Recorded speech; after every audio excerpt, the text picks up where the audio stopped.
Hello students, আজকে আমরা class 11 এর একটা ইম্পর্টেন্ট চ্যাপ্টার স্টার্ট করতে চলেছি, যেটা মেকানিক্স এর প্রথম দিকে আছে, ভেক্টর। যদিও আমরা এই ভেক্টর বা স্কেলার কোয়ান্টিটি কোনগুলো বলবো আমরা নিচু ক্লাসে পড়েছি। এখান থেকে 11 এর অ্যানুয়াল এক্সাম এবং নিট জেইমেন এই ধরনের কম্পিটিটিভ পরীক্ষাতে এখান থেকে কোয়েশ্চেন এসেই থাকে প্রায় প্রতি বছর। তা আমরা এই ডিটেল ডিসকাশন স্টার্ট করব। আজকে আমাদের পার্ট 1 মানে ফার্স্ট টপিক স্টার্ট করছি। প্রথমে আলোচনা করি ফিজিক্যাল কোয়ান্টিটি। আমরা জানি দুই রকমের হয়, একটা হলো স্কেলার আর একটা কোয়ান্টিটি হলো ভেক্টর।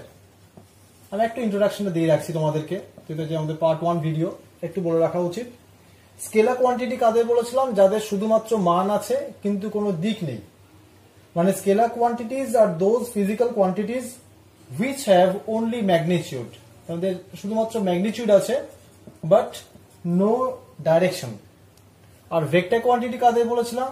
যাদের মানও আছে আবার দিকও আছে, মানও আছে এবং দিকও আছে। মানে vector quantities R those physical quantities which have both magnitude and direction and obey the laws of vector addition. মানে এটা কেন বললাম না? স্কেলার কোয়ান্টিটি, মনে করো বললাম যে তুমি 2 কেজি চাল নিয়েছো আর বাড়িতে আরো 5 কেজি চাল ছিল, তাহলে এই 2 কেজি আর 5 কেজি যদি তুমি অ্যাড করে দাও তাহলে তোমার কাছে মোট কত কেজি চাল থাকবে? 7 কেজি রাইস তোমার কাছে আছে। কিন্তু যদি বলি যে তুমি টুয়ার্ডস ইস্ট 3 কিলোমিটার হেঁটেছো, দেন টুয়ার্ডস নর্থ তুমি 4 কিলোমিটার হেঁটেছো, তোমার ডিসপ্লেসমেন্ট কত হয়েছে? তুমি কি বলবে 4 + 3 7 কিলোমিটার? এটা কি 7 কিলোমিটার হতে পারে? না, হবে না। তার মানে এটাকে সিম্পল অ্যালজেব্রিক ওয়েতে অ্যাড করতে পারা যায় না। এদের জন্য কিছু স্পেসিফাইড রুল আছে, যেগুলো বলা হচ্ছে লজ অফ ভেক্টর অ্যাডিশন। আমরা পরে পড়ব। ওই রুল মেনটেন করে বা ওই রুল ওবে করে আমরা ভেক্টরগুলোকে অ্যাড করতে পারবো। তাহলে এটা একটা ডিফারেন্সের মধ্যে চলে গেল। আচ্ছা, 3 নাম্বার হচ্ছে স্কেলার কোয়ান্টিটিকে রিপ্রেজেন্ট করতে গিয়ে শুধু একটা নাম্বার দিলে যথেষ্ট। এই যে 7 দিয়েছো, একটা ইউনিট দিতে হবে অবশ্যই, কিন্তু আর কোনো স্পেসিফাইড ওয়ে নেই যেটাকে রিপ্রেজেন্ট করবো কিভাবে। স্কেলার মানে কি 2 কেজি রাইস, জাস্ট ম্যাগনিটিউড নিয়ে কাজ করছো। কিন্তু তুমি যদি কোনো একটা ভেক্টরকে রিপ্রেজেন্ট করো, মনে করো তুমি বলে একটা ভেলোসিটি ভেক্টর, শুধু ভি লিখলে হবে না, এর মাথায় কি দিতে হবে? একটা অ্যারো দিতে হবে।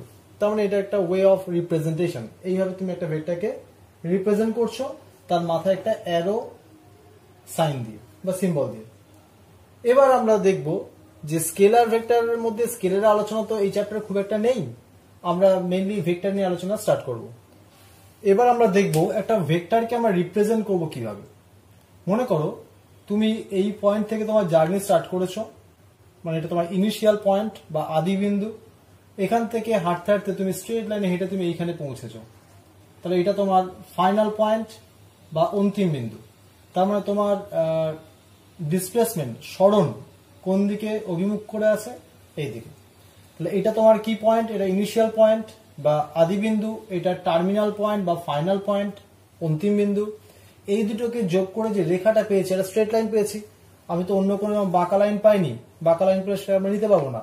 যে স্ট্রেট লাইন, শর্টেস্ট ডিস্টেন্স তোমার ইনিশিয়াল পয়েন্ট আর ফাইনাল পয়েন্টের মধ্যে যে ডিস্টেন্স দেখতে পাচ্ছ, এটাকে তোমরা ক্লাস 9-এ পড়েছো, এটাকে আমরা ডিসপ্লেসমেন্ট বা সরণ বলেছিলাম।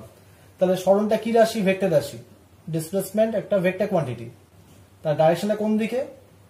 ইনিশিয়াল থেকে টুয়ার্ডস দ্য ফাইনাল পয়েন্ট, মানে আদি বিন্দু থেকে শুরু করে অন্তিম বিন্দুর অভিমুখে এই সরণটা আছে। আমি এটাকে নাম দিলাম এস। শুধু এস বললে হবে না, এস এর মাথায় একটা অ্যারো দিতে হবে। তোমরা আবার কেউ মনে করো না স্যার আমি যদি এইখান থেকে এদিকে আসতাম তাহলে কি এই মাথায় অ্যারোটা এদিকে দিতাম? না, এটা রিপ্রেজেন্টেশনটা এইভাবে হয় না, শুধু এইভাবেই দেওয়া হয়, সামনের দিকে একটা অ্যারো দিয়ে এটাকে চিহ্নিত করা হয়।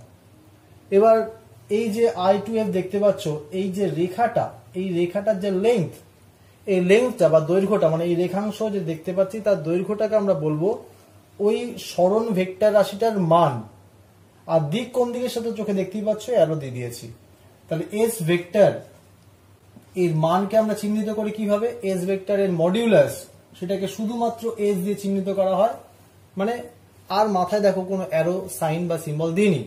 তাহলে মডিউলাস অফ এস ভেক্টর মানে এস, এখান থেকে কি বুঝলাম যে ভেক্টর রাশিটার যদি শুধুমাত্র মান বের করতে বলে তাহলে শুধু চিহ্ন লিখবো আর কোনো সিম্বল ইউজ করবো না।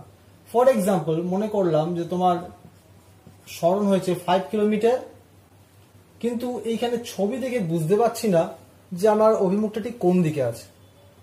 তাহলে যদি বলি ওই দিকে আছে, ওই দিকে বলতে তো কোনো দিককে বোঝায় না, তাহলে আমাকে স্পেসিফিক ওয়েতে বলতে হবে যে আমি ঠিক কোন দিকে হাঁটছি।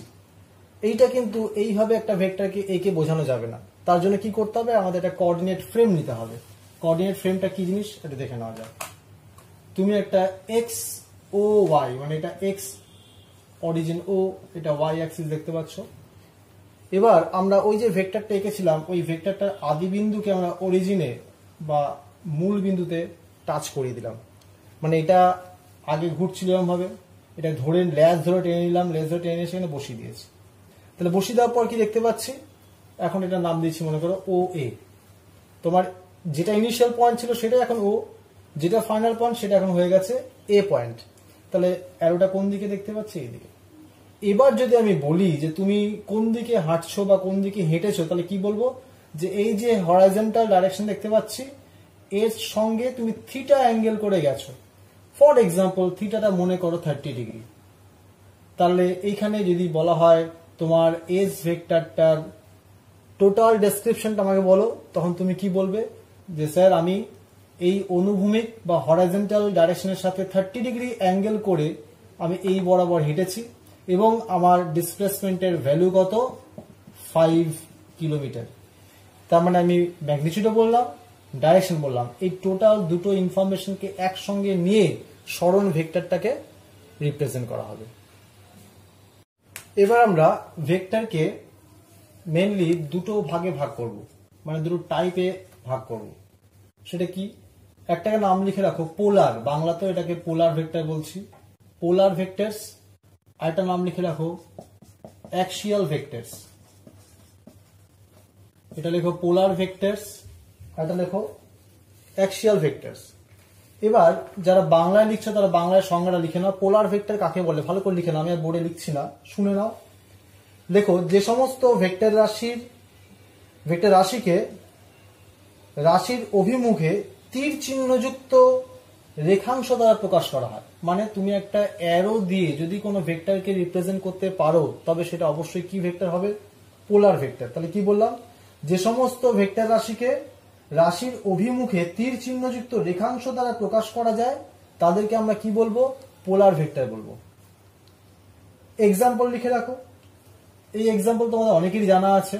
সরণ মানে ডিসপ্লেসমেন্ট, বেগ মানে ভেলোসিটি, ত্বরণ মানে অ্যাক্সেলারেশন, এন্ড সো অন। এটা অনেক কিছু আছে তোমাদের জানা। ফোর্স সেটাও বলতে পারো, বল মানে ফোর্স।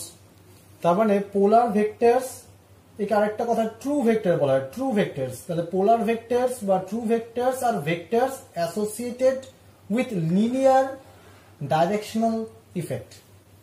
তারপরে তুমি যেগুলো বললে এতক্ষণ তার মধ্যে একটা ডাইরেকশনাল ইফেক্ট আছে বলে তাদের আমরা পোলার ভেক্টর বলছি।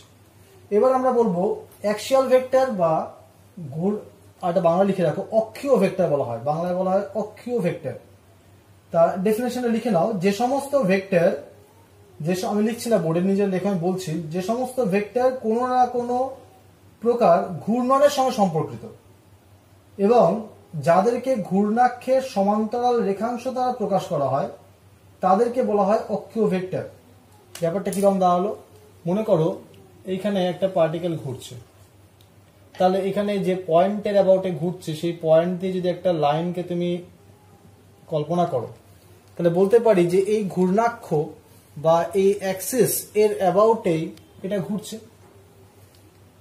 তোমরা এই রুলগুলো পড়েছো, যেটা থাম্ব রুল দিয়ে করতে পারা যায়। যদি এই অ্যান্টি ক্লকওয়াইজ ঘোরে তাহলে কোন দিকে থাকছে, এটা উপরের দিকে মুখ থাকবে, মানে ভেক্টরটার ডাইরেকশন হবে উপরের দিকে। আর যদি ক্লকওয়াইজ মুভমেন্ট ঘরে তাহলে কোন দিকে তাহলে মুখটা থাকবে, নিচের দিকে। মানে যদি আমি অ্যারোটা উল্টে দিয়ে অ্যান্টি ক্লকওয়াইজ না করে ক্লকওয়াইজ করতাম তখন অ্যারোটা কোন দিকে হতো, নিচের দিকে। এই টপিকটা ডিটেল আলোচনা আমরা পরে করব। আপাতত নামটা লিখে রাখো অ্যাক্সিয়াল ভেক্টর বা অক্ষীয় ভেক্টর কাকে বলে। তার মানে এগুলোকে আবার বলা হয় রোটেশনাল ভেক্টরস বা সিউডো ভেক্টরসও বলা হয়। আর এই ভেক্টরগুলো অলওয়েজ অ্যাসোসিয়েটেড উইথ রোটেশন। তা রোটেশনের ক্ষেত্রে তোমরা জানো যে অ্যাঙ্গুলার ভেলোসিটি নাম শুনেছ হয়তো, কৌণিক বেগ, মানে এই কথাগুলোর সঙ্গে কৌণিক ওয়ার্ডটা জুড়ে দিতে হবে, মানে কৌণিক সরণ, কৌণিক বেগ, কৌণিক ত্বরণ, টর্ক, কৌণিক ভরবেগ, এইগুলো হচ্ছে তোমার অ্যাক্সিয়াল ভেক্টরের এক্সাম্পল। আচ্ছা, এবার আমরা কয়েকটা ভেক্টরের নিয়ে আলোচনা করব, মানে কত রকম ভেক্টর হতে পারে, ভেক্টর টাইপস। দেখো বোর্ডে লিখেছি ইকুয়াল ভেক্টরস বা সমান ভেক্টর, অপোজিট ভেক্টরস বা বিপরীত ভেক্টর, প্যারালাল ভেক্টরস বা সমান্তরাল ভেক্টর, কোলিনিয়ার ভেক্টরস বা একরেখীয় ভেক্টর, কোপ্লেনার ভেক্টরস বা একতলীয় ভেক্টর, আরো অনেক আছে, আমি পরের আবার বলছি, আগে এই পাঁচটাকে এক্সপ্লেন করে নিই। ইকুয়াল ভেক্টরস বা সমান ভেক্টর বলতে আমরা কি বুঝবো? দেখো দুটো ভেক্টর রাখছি, এটা হলো এ ভেক্টর আর এটা হলো বি ভেক্টর। আচ্ছা, তোমরা তাকে বলো যে এ ভেক্টর আর বি ভেক্টর এই দুটো ভেক্টরের মধ্যে কি মিল আছে? প্রথম কথা দেখে বুঝতে পারছি এই দুটো লেন্থ দেখো প্রায় বলবো না, এক্স্যাক্টলি ইকুয়াল, এবং এদের ডাইরেকশন দেখো একই দিকে। তার মানে যদি দুটো ভেক্টরের ম্যাগনিটিউড এবং তার ডাইরেকশন যদি সেম হয়ে যায়, তাহলে ভেক্টর দুটোকে আমরা কি বলবো? Equal vectors. তাহলে সমান ভেক্টর কাদের বলবো? একই রাশির বা এক জাতীয় দুটি ভেক্টরের মান এবং অভিমুখ উভয় যদি একই হয়ে যায় তাদেরকে আমরা সমান ভেক্টর বলবো। যেমন এইখানে দেখতে পাচ্ছি A vector is equal to কি বলবো? B vector. তার মানে the vectors having equal magnitude and equal direction বা same direction are called equal vectors. এবার পরের হেডিং দিয়েছি দেখো অপোজিট ভেক্টরস কাকে বলবো বা বিপরীত ভেক্টর কাকে বলবো। এই একই এক্সাম্পল নিয়ে আমি করব। এ ভেক্টর যেটা দেখতে পেয়েছিলাম, বি ভেক্টর তো একই দিকে ছিল, এখন কি করলাম? অ্যারোটাকে রিভার্স করে দিলাম, মানে এই অ্যারোটা জাস্ট উল্টে দিলাম, এই দিকে হয়ে গেছে। তার মানে দেখো এ ভেক্টর এইটা, এটা বি ভেক্টর, এই দুটোর মধ্যে কি রিলেশন আছে? এদের দুটো লেংথ একই। লেংথ একই মানে আমার আগেও বলা উচিত ছিল এ ভেক্টর আর বি ভেক্টর এই দুটোর মডিউলাস মানে ম্যাগনিটিউড কিন্তু সেম, দুটো লেংথ একই আছে, কিন্তু এদের ডাইরেকশনটা কিন্তু অপোজিট টু ইচ আদার। মানে এ জাস্ট একে যদি উল্টে দেওয়া যায়, কারণ এ তো এদিকে তাকিয়ে আছে, যদি এটা ঘুরিয়ে দিয়ে আমি এরকম ভাবে নিয়ে আসি তাহলে কি পাবো? এটা বি পাবো। দ্যাট মিনস এদের ম্যাগনিটিউড সেম, কিন্তু মানে ভেক্টরের পরম মান বা ম্যাগনিটিউড বা মডুলাসটা সেম, কিন্তু অভিমুখটা কি আছে? বিপরীত, একে অন্যের থেকে বিপরীত অভিমুখ রয়েছে। তাহলে তুমি লিখতে পারো vector is said to be opposite of a given vector if its magnitude is the same as that of the given vector but direction is just reversed, মানে উল্টে গেছে ডাইরেকশনটা। তাহলে এই ক্ষেত্রে আমরা আরেকটা জিনিস লিখতে পারি, সেটা হলো B vector is minus of A vector, মানে বি ভেক্টরটা হচ্ছে এ ভেক্টরের অপোজিট, তাই এটাও লিখতে হবে B vector is equal to minus of A vector. মানে এর মধ্যে কি মিন করছি যে বি এর যে দিক এর তার উল্টো দিক, বা এর যে দিক বি এর তার উল্টো দিক, রিভার্স বা অপোজিট টু ইচ আদার, কিন্তু এর ম্যাগনিটিউড দুটো কি হবে? ইকুয়াল। আচ্ছা, নেক্সট আমি 3 নাম্বার দিয়েছি প্যারালাল ভেক্টর। দেখতে পাচ্ছ আমি ওটা একটু পরে আলোচনা করছি, আগে কোলিনিয়ার ভেক্টরটা আলোচনা করিনি। কোলিনিয়ার ভেক্টর বা এক রেখীয় ভেক্টর, এই দুটো ওয়ার্ডের মধ্যে দেখতে পাচ্ছ কোলিনিয়ার মানে একটা লাইন বরাবর থাকবে, বা এক রেখীয় মানে একটা রেখা বরাবর থাকবে। তাহলে আগে ডেফিনেশনটা লিখে নাও যে collinear vectors are those vectors which act either along the same line, মানে দুটো আমি এটা মুছে দিই আগে। তার মানে কি বলতে চাইছি? either along the same line মানে তুমি যে লাইন বরাবর এঁকেছো সেই লাইন বরাবরই মনে করো আরো অনেক ভেক্টর আছে। তার মানে কি বলছি? the collinear vectors are those vectors which act either along the same line or along parallel lines, মানে মনে করো আমি বললাম এইটা আছে, এইটা আছে, এইটা আছে, কারণ এই যে তিনটে ছবি এঁকেছি এই তিনটাকে তুমি কি করতে পারো একটু ভেবে চিন্তে দেখো, প্যারালাল শিফট করে, মানে ধরলাম, ধরে নিয়ে কোথায় বসালাম? এই লাইনের সঙ্গে মিশিয়ে দিলাম, আবার এটাকে তুলে নিয়ে গিয়ে কি করলাম? এর গায়ে লাগিয়ে দিলাম। তার মানে এই ছবিটা আসলে কি করতে পারি? প্যারালাল শিফট করে, মানে ভেক্টরগুলোকে তার ডাইরেকশন চেঞ্জ না করে আমি যেদিকে খুশি রকম করে ঘোরাতে পারি। তো এটাকে তুলে নিয়ে গিয়ে কোথায় বসিয়ে দিলাম? এখানে বসালাম, আবার এটাকে তুলে নিয়ে গিয়ে তার পাশে বসিয়ে দিলাম। তার মানে কি একটা লাইনে থাকতে পারে অথবা প্যারালাল টু ইচ আদার হতে পারে। তার মানে কোলিনিয়ার ভেক্টরস বা একরেখীয় ভেক্টর সংজ্ঞা তোমরা লিখে নাও, বাংলাতে বলছি। কতগুলি ভেক্টর যদি একটা রেখা বরাবর, একটা নির্দিষ্ট রেখা বরাবর থাকে, অথবা সেই ভেক্টরগুলি কতগুলি সমান্তরাল রেখা বরাবর থাকে, তার মানে একটা রেখায় থাকলে তো এরকম চেহারা নেবে, আর কতগুলো সমান্তরাল লাইন মানে এই প্যারালাল লাইন বরাবর ভেক্টরগুলো আছে। তাহলে সেক্ষেত্রে এই ভেক্টরগুলির মান যাই হোক না কেন, এই ভেক্টরগুলোকে আমরা কি বলবো? কোলিনিয়ার বা একরেখীয় ভেক্টর। তার মানে এখানে যদি আমি ছবিতে বলি এটা A vector, B vector, C vector, তাহলে এ বি সি এর কি হবে কোলিনিয়ার ভেক্টর। সিমিলারলি এখানেও এ বি সি এরও কি হবে কোলিনিয়ার ভেক্টর। এবার এই কোলিনিয়ার ভেক্টর আবার দুই রকম দিচ্ছি। কোলিনিয়ার ভেক্টর দুই রকম মানে এর একটা টাইপ হচ্ছে এটা প্যারালাল হতে পারে, আরেকটা টাইপ হতে পারে আমি লিখিনি যদি ওখানে, সেটা হচ্ছে অ্যান্টি প্যারালাল। মনে করো তুমি এই ভেক্টরটার সঙ্গে এই ভেক্টরটা সমান্তরাল, এবার দুটো সমান্তরাল ভেক্টর এর মধ্যবর্তী কোণ কত হবে 0 ডিগ্রি। ঠিক এই দুটো ভেক্টর যদি একে অন্যের উপর চেপে যায় তাহলে কি হবে, মানে একটা লাইনের উপর যদি সুপারপোজ করে বা উপরিপাতিত হয় তাহলে কি হবে অ্যাঙ্গেলটা ওদের মধ্যে 0 ডিগ্রি। এবার যদি ফর এক্সাম্পল তুমি যদি মনে করো একটা অ্যাঙ্গেল তৈরি করছো এরকম করে, যদি এই লাইনটা যদি এই দুটো লাইন যদি একটা অন্যের সঙ্গে লেগে যায় তখন তাদের মধ্যে অ্যাঙ্গেল কত হবে 0 ডিগ্রি। তারপর তো আস্তে আস্তে অ্যাঙ্গেলটা বাড়াচ্ছ তুমি, তাহলে প্রথমে 0 ডিগ্রি হয়ে বসে আছে। এবার যদি অপোজিট করে দিই, অ্যান্টি প্যারালাল করে দিই, তাহলে কত অ্যাঙ্গেল তৈরি করবে ওটা 180 ডিগ্রি। ঠিক বলেছো, তার মানে প্যারালাল হলে কত অ্যাঙ্গেল হবে এদের মধ্যে 0 ডিগ্রি, আর যদি অ্যান্টি প্যারালাল হয় তাহলে কত অ্যাঙ্গেল হবে 180 ডিগ্রি। এটাই হচ্ছে তার ডেফিনেশন যে প্যারালাল ভেক্টর কাদের বলবো, যে দুটো কোলিনিয়ার ভেক্টরের মধ্যে যদি অ্যাঙ্গেলটা 0 ডিগ্রি হয় তবে আমরা তাকে প্যারালাল ভেক্টর বলবো, আর যদি দুটো কোলিনিয়ার ভেক্টরের মধ্যে অ্যাঙ্গেলটা 180 ডিগ্রি হয় তখন আমরা তাদেরকে অ্যান্টি প্যারালাল ভেক্টরস বলবো। এটা খাতায় নোট করে নাও। আচ্ছা, নেক্সট কি দিয়েছি, কোপ্লেনার ভেক্টরস। কোপ্লেনার ভেক্টরস নামের মধ্যেই ডেফিনেশন লুকিয়ে আছে, একতলীয়, মানে এই ভেক্টরগুলো কি হবে একটা তলের মধ্যে থাকবে। আচ্ছা, তলের মধ্যে কিরকম আঁকবো, এই যে একটা বোর্ড দেখতে পাচ্ছ, এই বোর্ডের মধ্যে যদি আমি যে কোনো লাইন আঁকি, এটা একটা আঁকলাম, এইটা একটা আঁকলাম, এইটা একটা আঁকলাম, এইদিকে একটা আঁকলাম, এটা সবকটা দেখো একটা প্লেনের মধ্যে লাই করছে। তার মানে এদের ভেক্টরটার এটার ডাইরেকশন কত, এটার ডাইরেকশন কোন দিকে আমার দেখার দরকার নেই, এদের ভ্যালু কত আছে, কত লেন্থ, কোনটা বড় কোনটা ছোট, ইকুয়াল না অপোজিট তাও দেখার দরকার নেই। শুধু একটা মাত্র শর্ত কি হবে, যদি আমি একটা প্লেনে এদেরকে আঁকতে পারি তাহলে এই প্লেনে থাকা সমস্ত ভেক্টর গুলোকে আমরা কি নামে রাখবো, কোপ্লেনার ভেক্টর বা একতলীয় ভেক্টর। আচ্ছা, তারপরে ডেফিনেশন আমরা কি শিখবো, শূন্য ভেক্টর বা জিরো ভেক্টর বা অকার্যকর ভেক্টর বা নাল ভেক্টর। একটাই নাম, মানে ব্যাপারটা একটা, অনেকগুলো নামে রাখা, শূন্য ভেক্টর বা অকার্যকর ভেক্টর, নাল ভেক্টর বা জিরো ভেক্টর। তো তুমি এটা কি করে বলবে, আগে ডেফিনেশনটা লিখে নাও, যে ভেক্টরের আদি বিন্দু মানে ইনিশিয়াল পয়েন্ট আর ফাইনাল পয়েন্ট মানে অন্তিম বিন্দু সমাপতিত হয়, অর্থাৎ যে ভেক্টরের পরম মান 0 মানে কোনো ম্যাগনিটিউড নেই, যে ভেক্টরের পরম মান 0 এবং যে ভেক্টরের নির্দিষ্ট কোনো অভিমুখ নেই তাকে বলা হচ্ছে শূন্য ভেক্টর বা অকার্যকর ভেক্টর। তার মানেটা একটু বলে নিই, তারপর ইংলিশ ভার্সনেও আবার ডেফিনেশনটা বলবো। তুমি মনে করো আই থেকে শুরু করে তোমার বাড়িতে এসছো, ফাইনাল পয়েন্ট তোমার আপাতত এইটুকু, মানে সরি বাড়ি থেকে স্কুলে গেছো, আবার তুমি স্কুল থেকে বাড়িতে ফিরে আসছো, তাহলে তোমার আলটিমেট টোটাল জার্নিটা শুরু কোথায় ছিল, বাড়ি থেকে, আবার তুমি শেষ করলে কোথায়, বাড়িতে। তাহলে তুমি প্রথমে গেছো কোন দিকে, আই টু এফ, এটাকে বললাম এ ভেক্টর, মানে তুমি তখন বাড়ি থেকে স্কুল যাচ্ছ। আবার যখন স্কুল থেকে বাড়িতে আসছো তখন ভেক্টরটার নাম দিলাম বি ভেক্টর। দেখে বুঝতে পারছো দুটোর ম্যাগনিটিউড একই কিন্তু ডাইরেকশন উল্টো, তাহলে আমি বলতে পারি কি বি ভেক্টর সমান মাইনাস অফ এ ভেক্টর, বিপরীত ভেক্টর তো আমি আগেই বলেছি। তাহলে মোট সরণ তোমার কত হলো, A vector plus B vector, তার মানে কি A vector plus of minus A vector, that will be 0। তার মানে আলটিমেট তোমার নেট সরণ কত হলো 0।